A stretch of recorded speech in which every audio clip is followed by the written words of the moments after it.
అందరికీ దేవుని పేరిట శుభావందనాలు. ఈరోజు మన సబ్జెక్ట్ పేరు ప్రార్థన ఎవరికి చేయవలెను?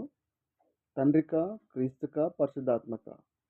మరొకసారి ఈరోజు మన సబ్జెక్ట్ పేరు ప్రార్థన ఎవరికి చేయవలెను? తండ్రికా, క్రీస్తుకా, పరిశుద్ధాత్మకా? ప్రియ సోదరి సోదరులారా, నేటి సంఘాలలో అధిక సంఖ్యలకు ప్రార్థన ఎవరికి చేయాలో, ఎవరి నామమున చేయాలో తెలియని అయోమయ స్థితిలో పడి ఉన్నారు. అయితే ఇది క్రైస్తవులలో దురదృష్టకరమైన సంఘటన. వాక్యమెరుగుదమని చెప్పుకున్నవారు సైతము ప్రార్థన చేయనప్పుడు ప్రభువా, యేసు ప్రభువా, పరిశుద్ధాత్మ దేవా అని తండ్రి చేత పంపబడిన వారి పేర్లను చెప్పి మిగిలిన ప్రార్థన పూర్తి చేసి తిరిగి ఈ ప్రార్థన యేసు నామమున అడుగుచున్నామని ప్రార్థన పూర్తి చేసి తిరిగి ఈ ప్రార్థన యేసు నామమున అడుగుచున్నామని చెప్పుకుంటారు అన్నట్టు. యేసు అని ప్రారంభించి యేసు నామమున అడుగుచున్నామని ప్రార్థన ముగించుట ఎంత హాస్యాస్పదమో ఇక్కడ గమనించవచ్చు. మన ఎవరికైనాను ఉత్తరములు రాసినప్పుడు సదరు వ్యక్తిని సంబోధిస్తూ రాస్తున్నప్పుడు ముగింపులో తిరిగి అదే పేరున పూర్తి చేయడం అనేది వ్యంగ్యం అనిపిస్తుంది అన్నమాట. ఎవరి ద్వారా ప్రార్థన చేయాలనో తెలియని అయోమయ సంఘటన స్థితిలో క్రైస్తవ పండితులు సైతము ఉన్నారన్నది మనకు తెలిసిందే.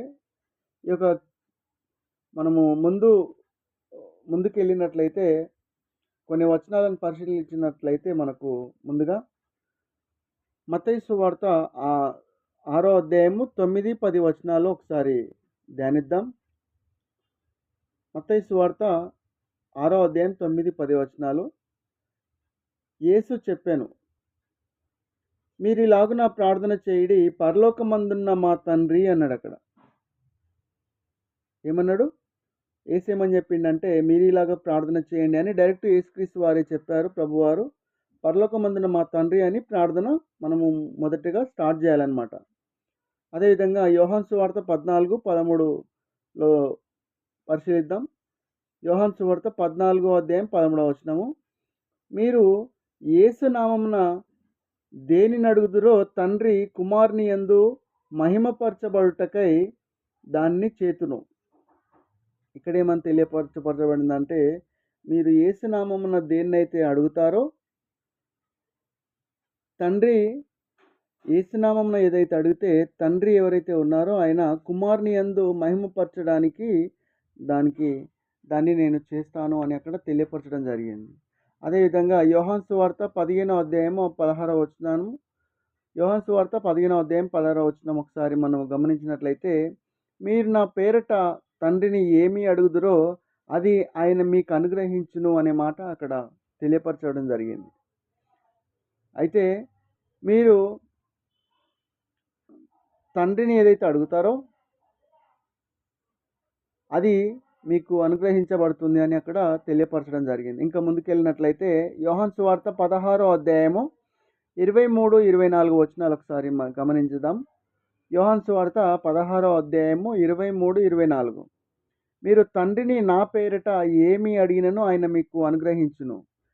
తండ్రిని ఏదైతే అడుగుతారో అది నా పేరున అడగాలి, యేసుక్రీస్తు వారి పేరిట అడగాలి, అది తండ్రి మీకు అనుగ్రహిస్తాడు అని అక్కడ యోహాను సువార్త 16వ అధ్యాయం 23, 24వ అధ్యాయంలో తెలియపరచడం జరిగింది. అదేవిధంగా యోహాను సువార్త 17వ అధ్యాయం 1వ వచనాన్ని మళ్ళొకసారి గమనిద్దాము. యోహాను సువార్త 17వ అధ్యాయం 1వ వచనం. యేసు ఆకాశం వైపు కన్నులెత్తి తండ్రి నా గడియ వచ్చి ఉన్నది అంటాడు. అక్కడ ఏమంటాడు?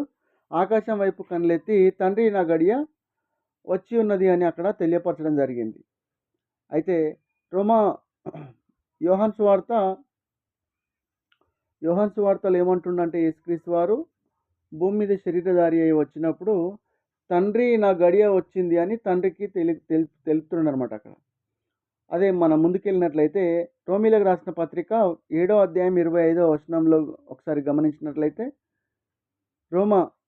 రోమీలకు రాసిన పత్రిక 7వ అధ్యాయం 25వ వచనము. మన ప్రభు అయిన యేసుక్రీస్తు ద్వారా దేవునికి కృతజ్ఞతాస్తుతులు చెల్లించుచున్నాము అని అక్కడ క్లియర్గా తెలియపరచడం జరిగింది. అది ఎవరి ద్వారా? మన ప్రభు అయిన యేసుక్రీస్తు ద్వారా దేవునికి కృతజ్ఞతాస్తుతులు చెల్లించాలనంట. యేసుక్రీస్తు ద్వారా పలానా కార్యము పలానా జరిగించింది కాబట్టి ఆ జరిగించినందుకు యేసుక్రీస్తు ద్వారా తండ్రి అయిన దేవునికి మీకు కృతజ్ఞతాస్తుతులు తెలియపరుస్తున్నామని అక్కడ చెల్లించాలని అక్కడ క్లియర్గా పొందుపరచడం జరిగింది.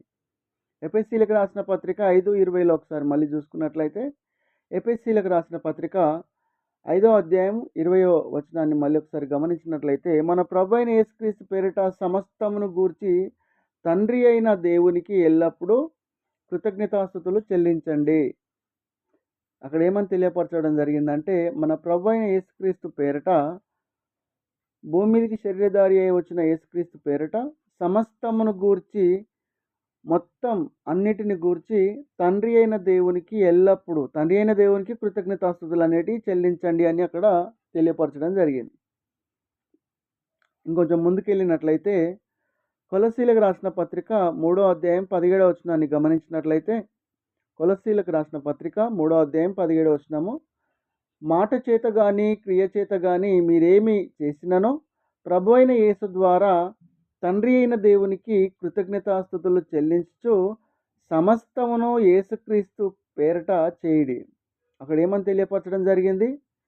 మాట చేత కానీ క్రియ చేత కానీ మీరు నన్నేమడిగినా కానీ మీరేం చేసినా మాట చేత కానీ క్రియ చేత కానీ ఏమి మీరు చేసినా కానీ ప్రభు అయిన యేసుక్రీస్తు ద్వారా తండ్రి అయిన దేవునికి కృతజ్ఞతాస్తుతులు చెల్లించాలి అని తెలియపరచడం జరిగింది. సమస్తమును యేసుక్రీస్తు పేరిట చేయండి అంటుండు.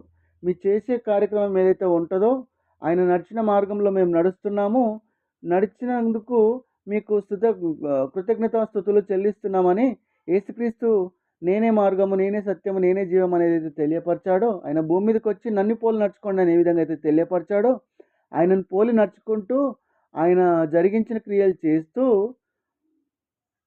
ఆ క్రియల ద్వారా తండ్రి అయిన దేవునికి యేసుక్రీస్తు చేసినట్టు మేము చేశామని చెప్పి తండ్రికి కృతజ్ఞతాస్తుతులు తెలియపరచండి అని ఇక్కడ పొందుపరచడం జరిగింది. అదేవిధంగా హెబ్రీలకు రాసిన పత్రిక 13వ అధ్యాయము 15వ వచనాన్ని గమనిద్దాము. హెబ్రీలకు రాసిన పత్రిక 13వ అధ్యాయము 15వ వచనము, యేసు ద్వారా మనము దేవునికి ఎల్లప్పుడూ స్తుతియాగము చేయుదము. యేసుక్రీస్తు ద్వారా మనము దేవునికి ఎల్లప్పుడూ స్తుతియాగము చేయుదము అని అక్కడ తెలియపరచడం జరిగింది. అదేవిధంగా పేతురుకు రాసిన మొదటి పత్రిక 1వ అధ్యాయం 17వ వచనాన్ని గమనిద్దాము. పేతురుకు రాసిన మొదటి పత్రిక 1వ అధ్యాయం 17వ వచనము, పక్షపాతము లేకుండా క్రియలను బట్ట ప్రతి వానికిని తీర్పు తీర్చువాడు తండ్రి అని మీరు ఆయనకు ప్రార్థన చేయుచున్నారు. ఇక్కడ ఏమని తెలియపరచడం జరిగింది? పక్షపాతం లేకుండా క్రియలను బట్టి ప్రతి వానికి తీర్పు తీర్చువాడు తండ్రి అని మీరు ఆయనకు ప్రార్థన చేస్తున్నారు అని అక్కడ మనకు తెలియపరచడం జరిగింది. బైబిల్ అంతటిని పరిశోధిస్తే తండ్రి అయిన దేవునికి కుమారుడైన యేసుక్రీస్తు పేరిట మాత్రమే ప్రార్థనలు చేయవలనని బహిర్గతమవుతుంది. కడకు కుమారుడైన క్రీస్తు తండ్రికి ప్రార్థించినట్లుగా వాక్యమందు విస్తపరచబడింది. ప్రతి దినము వాక్యపఠనము, వాక్యదానము అను వాటిలో నిమగ్నమైతే ఎందరైతే ఉంటారో ఎందరికో ఈ విషయం మరుగుపరచబడి ఉండడం అనేది విచారకరం. మన ప్రార్థనలు తండ్రికి చేరకుండా సాతాను వేసే తంత్రం ఎప్పటికైనా గ్రహించుకొనగలరు. భక్తిగా ఉండని వారు, సేవకులైన సేవకులు కానివారు, కాపర్లు కానివారు ప్రార్థన పరులై ప్రార్థన తెలియని వారుగా ఉండునట్లు అపవాది తన కుయుక్తి చేత అమాయకులను మోసపరుస్తున్నమాట. సో దీన్ని గ్రహించి తండ్రి అయిన దేవునికి కుమారుని ద్వారా కృతజ్ఞతాస్తుతులు చెల్లించాలి. అదేవిధంగా తండ్రి అయిన దేవునికి యేసుక్రీస్తు పేరిట ఏం చేసినా కానీ యేసుక్రీస్తు పేరిట చేసి తండ్రి అయిన దేవునికి కృతజ్ఞతాస్తుతులు చెల్లించాలని ఈ యొక్క గ్రంథము బైబిల్ నందు కొన్ని వచనాలు సెలవిస్తున్నాయి. కాబట్టి ఇది విని విశ్వసించి తండ్రి అయిన దేవుణ్ణి తెలుసుకొని ఆయన ఇష్టానుసారంగా నడుచుకోవాలన్నది చిన్న కోరిక. Thank you. God bless you all.